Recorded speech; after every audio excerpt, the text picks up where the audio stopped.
The year 2023 has been a bumpy ride for the online gaming sector in India.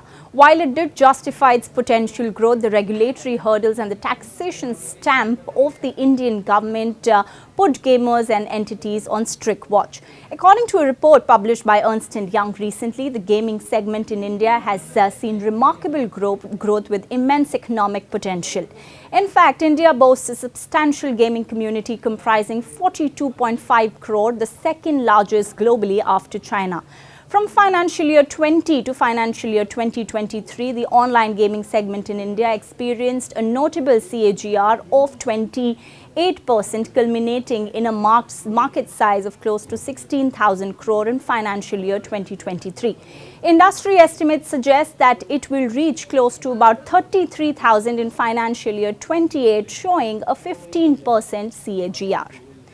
Now, the segment has attracted consistent investments totaling rupees 22,931 crore between financial year 20 and financial year 2024 from both domestic and foreign sources. Furthermore, it directly and indirectly employs around lakhs and lakhs of individuals, with the prospects of expanding to close to 250,000 job opportunities by 2025. The big winner in the segment is the real money gaming sector, with close to 82.8% market share in financial year 2023. Now, the big challenge that came in this year for the online gaming sector was the regulatory move. It was in 2021 that the intermediary guidelines and digital media ethics code rules for online gaming by Ministry of Electronics and IT, that is METI, were perceived by many in the industry as progressive and also, of course, helped improve the ambiguity. The budget 2023-2024 proposed to introduce two new provisions for tax deducted at source, which is TDS, on online gaming.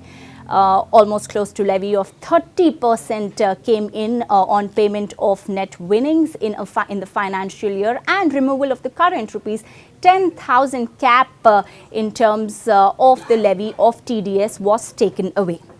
Now, during the 50th GST Council meeting, the group of ministers on online gaming suggested increasing the tax rate on online gaming to 28%.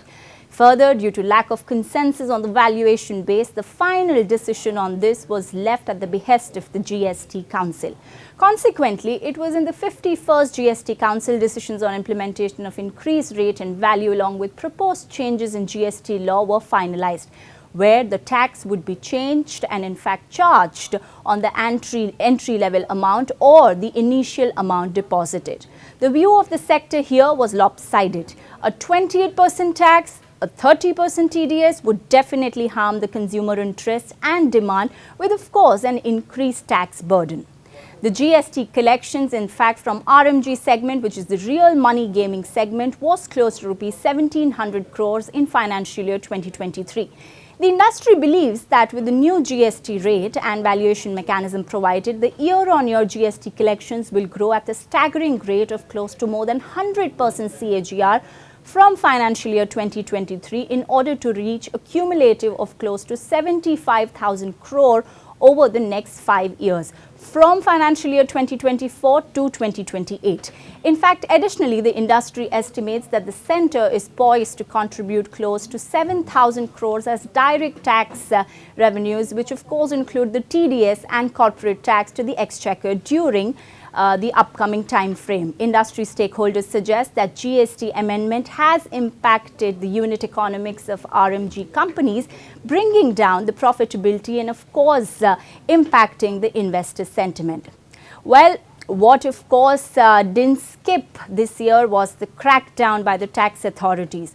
Various online gaming entities were issued notices by law enforcement agency. In fact, DGGI, which is the investigation arm of GST, issued a 21,000 crore notice against Gamescraft, followed by a tax drive against online gaming companies for 55,000 crore tax evasion. As per the centre, about 71 show-cause notices have been issued to online gaming firms and close to 1.2 lakh crore accounts have been under tax evasion. Now, While the centre is trying to regulate this sector and streamline the processes, the industry, of course, had to bear the brunt of this compliance. In July 2023, a consortium of 30 prominent domestic and international startup investors penned a letter to the Prime Minister's office highlighting concerns that certain recent regulations could potentially lead to a write-off of close to 20,000 crore capital invested in the sector. It is also expected to impact prospective investments estimated to be at least close to 30,000 crore in the next 3-4 years, thus impeding the growth of the gaming sector in India. Well, the sector is of course hopeful that the coming months could give some relief in terms of the taxation, and maybe the demand will pick up while the centre will review its GST decision on online gaming in March-April next year. That was the roundup in terms of how 1 year has been for online gaming sector in India.